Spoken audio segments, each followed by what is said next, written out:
E aí, sejam bem-vindos a mais um vídeo no canal. No vídeo de hoje, como vocês viram aí no título já, né, eu vou dar algumas diquinhas pra quem tem dificuldade de apresentar trabalho, seminário, TCC ou até gravar stories, mas o foco do vídeo vai ser pra quem tem dificuldade de apresentar trabalhos mesmo.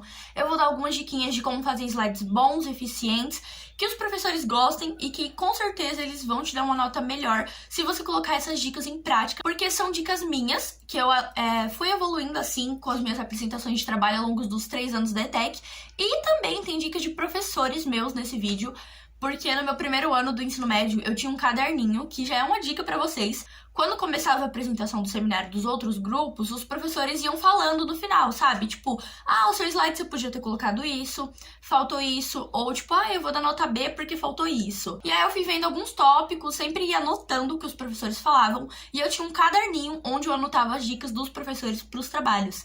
Ou seja, tem dicas minhas e dos meus professores que, sem saber, contribuíram para a construção desse vídeo. Então tem várias dicas legais, eu espero muito que vocês gostem.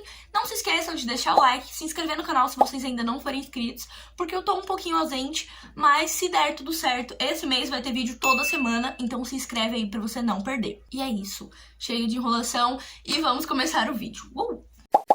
A primeira dica é com base na apresentação, que ela precisa ter começo, meio e fim.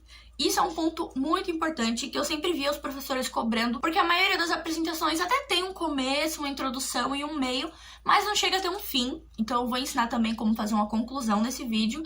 E nos slides, já em colaboração com a apresentação, porque tem que estar tudo super interligado, tanto sua apresentação com seus slides, com as coisas que você tá falando ali, tem que estar tudo em sincronia. E já que você tem que fazer uma apresentação com começo, meio e fim, para que o que você esteja falando tenha coesão, você precisa colocar slides de introdução, o desenvolvimento, que vai ser o conteúdo em si, e um slide de conclusão. Vamos lá para o primeiro tipo de slide, que é o slide de introdução. Primeira coisa, capa. A capa é checkmate, independente da matéria que você estiver apresentando. Por exemplo, se você está apresentando sobre conjuntos numéricos de matemática, aí a professora distribuiu um conjunto numérico para cada grupo. Você pode colocar na sua capa que você vai falar dos números inteiros, por exemplo. Na sua capa é legal você também colocar o nome dos membros do grupo. Isso já ajuda o professor quando ele for dar nota, quando ele for avaliar. E quanto mais você facilita para o professor, mais ele vai gostar da sua apresentação.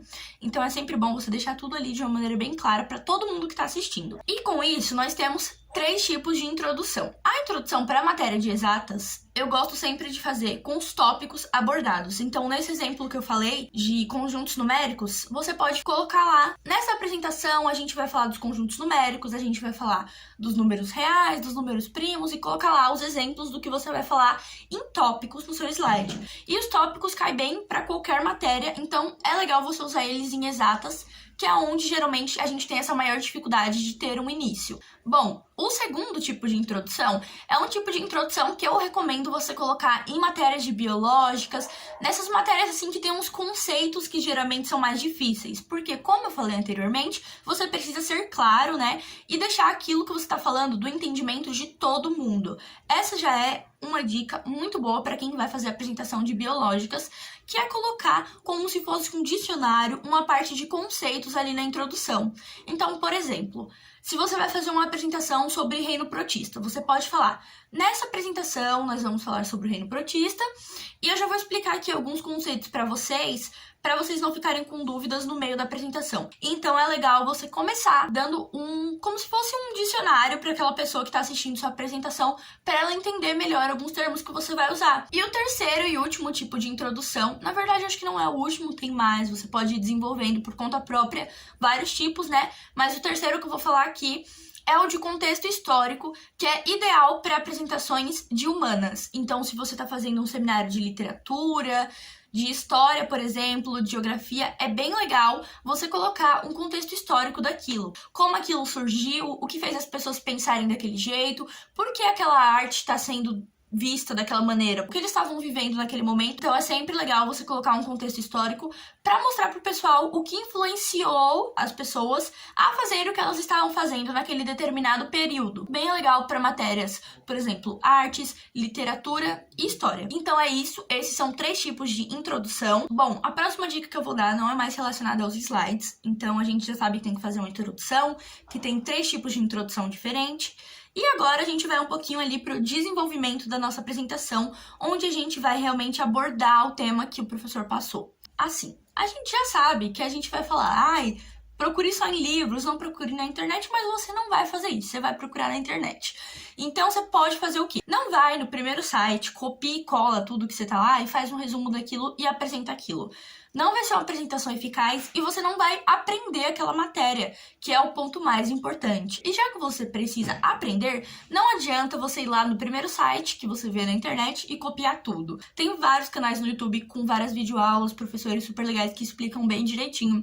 Então você pode assistir uma dessas videoaulas e também pegar vários sites da internet e olhar os tópicos que esses sites usam. Por exemplo, trovadorismo, você vai lá e vê que tem contexto histórico, você vê que tem os artistas principais, obras principais, características mais marcantes. Então esses todos você pode olhar naqueles sites e você desenvolve esse tópico no seu seminário. A próxima dica é para quem tem vergonha de apresentar.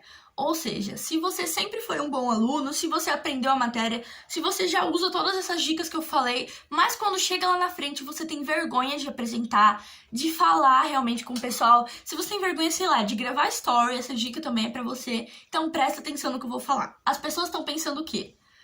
Nesse exemplo do seminário que eu tava dando, as pessoas que já apresentaram estão pensando, meu Deus, o que acharam de mim? E as pessoas que não apresentaram ainda estão pensando, meu Deus, o que vão achar de mim? E ninguém tá prestando tanta atenção na sua apresentação quanto você pensa. Ninguém tá, assim, te julgando o tempo inteiro. As pessoas podem até dar uma julgada, falar, uau, gaguejou. Mas, tipo, isso não vai mudar muita coisa, sabe? As pessoas não vão estar tão preocupadas com você. Elas estão mais preocupadas com elas mesmas e com o que os outros vão achar delas. E esse é um conselho, assim, que mudou a minha cabeça quando eu escutei. Eu tinha vergonha de gravar vídeo, tinha vergonha de apresentar. Hoje em dia, eu amo a apresentação do seminário, sempre tiro nota boa em apresentação. Eu gravo vídeo pro YouTube, vivo postando 1 milhão de stories lá no meu Instagram. Me sigam, inclusive. Porque quando eu acordei pra vida e percebi que as pessoas não se importavam tanto comigo quanto eu achava, e quando eu percebi que as pessoas estavam mais preocupadas com elas mesmas e com o que os outros acham delas, boom, entendeu? Então, se você tem vergonha, lembre que as pessoas não se importam tanto com você quanto você pensa e que se você tá ali apresentando um trabalho é porque você quer tirar uma nota boa, então foque na sua nota boa e apresente sem vergonha, tá bom? Combinado? É isso. Bom, essa próxima dica é uma das que eu considero mais importantes, que é não coloque textos no slide. E o que eu quero dizer com textos? Um textão gigante.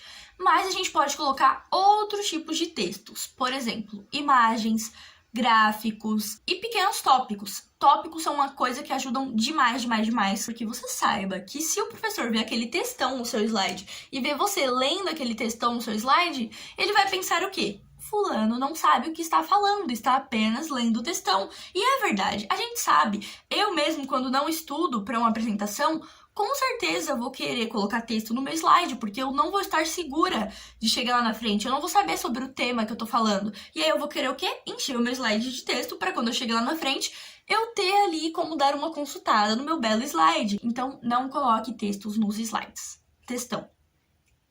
Bom, algumas dicas extras para os slides de vocês, que são dicas que alguns professores me deram. Primeiro, os professores amam que você coloque número nos seus slides, porque quando os professores estão avaliando ali bonitinho a sua apresentação, eles vão estar atentos aos slides.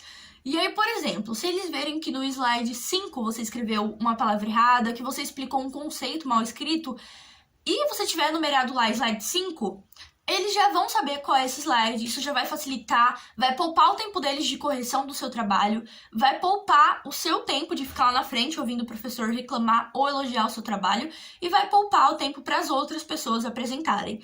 Então, numere seus slides, essa é uma dica muito boa, ajuda bastante. E a segunda dica para os slides de vocês também é que vocês precisam deixar tudo bem visível. Então, se você vai colocar um texto, gente, você tem um projetor da sua sala, sei lá, você tem um notebook, você tem um espação na sua tela, pra você colocar o seu texto. Então, por que você vai colocar um texto desse tamaninho aqui, se você pode colocar um texto desse tamanho que vai ajudar as pessoas da sala a lerem melhor, a, sei lá, copiar no caderno delas? Então, deixa tudo bem visível mesmo. E sempre tomar cuidado com as cores também dos slides de vocês. Tenta deixar sempre de um jeito que dê pra enxergar de jeito as cores, principalmente porque alguns projetores de sala geralmente não são muito bons, não refletem direito.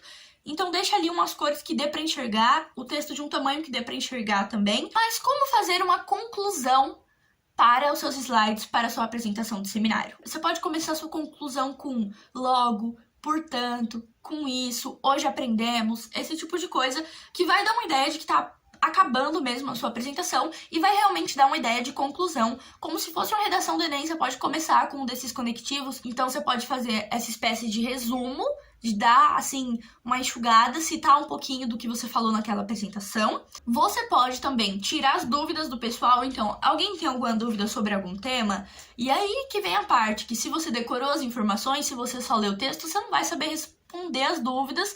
E aí, se alguém tiver alguma dúvida, você vai morrer do coração. Mas se você colocou as dicas desse vídeo em prática, aprendeu sobre o tema que você está explicando, você não vai ter vergonha. As perguntas do povo não vão ser nada pra você, entendeu? E aí você pode perguntar pro pessoal se eles têm alguma dúvida, você pode dar uma resumida no que você falou, você pode colocar as referências do que você falou. Então, tá, falei sobre trovadorismo, de onde eu tirei essas informações? É muito legal para quem quiser pesquisar mais, para você mesmo ter uma noção de onde você tirou aquelas informações e principalmente pro professor, porque eles amam que você coloque as referências do texto para não acharem que você tirou tudo da sua cabeça, né? Então é isso, essas foram as dicas. E se você estava perdido para fazer o seu seminário, o seu TCC, se você era ruim com apresentações, comenta aqui se esse vídeo te ajudou e deixa o like se te ajudou também. Se inscreve no canal, me segue lá no meu Instagram pessoal, que é esse que tá aparecendo aqui na tela. E principalmente me segue lá no meu Instagram de estudos, que é o lia.estudos, onde eu dou dica de estudos, falo sobre Enem, falo sobre organização, produtividade, rotina, dou várias dicas bem legais. Então é isso, eu espero muito que vocês tenham gostado. Um beijo e até o próximo vídeo.